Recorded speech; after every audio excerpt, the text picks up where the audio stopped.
بسم اللہ الرحمن الرحیم۔ آج کی کہانی لالچ کی سزا۔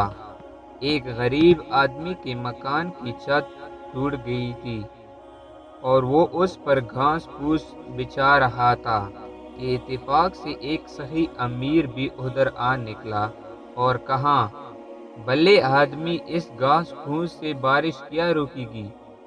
پکی چھت بنوا لو تو ٹپکنے کا اندیشہ جاتا رہے۔ غریب نے جواب دیا، جناب، آپ کا فرمانا تو بے شک بجا ہے اور میں بھی جانتا ہوں، مگر حضور، میرے پاس پکی چھت بنوانے کے لیے دام کہاں؟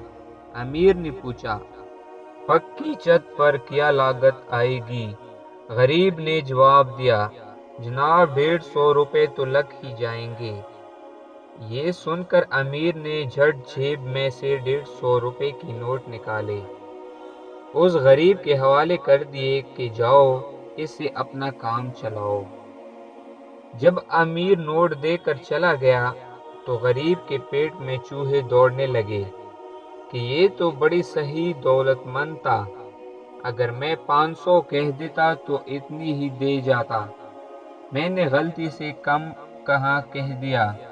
یہ سوچ کر وہ امیر کے مکان پر پہنچا اور کہنے لگا، جناب، میں نے اندازے میں غلطی کی تھی، چھت پر 500 روپے خرچ آئے گی۔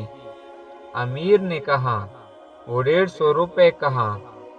غریب نے نوٹ نکال کر پیش کیے تو امیر نے اپنی جیب میں رکھ کر کہا، جاؤ، مجھے اتنی توفیق نہیں کہ 500 دے سکوں، کوئی اور اللہ کا بندہ دے دے گا۔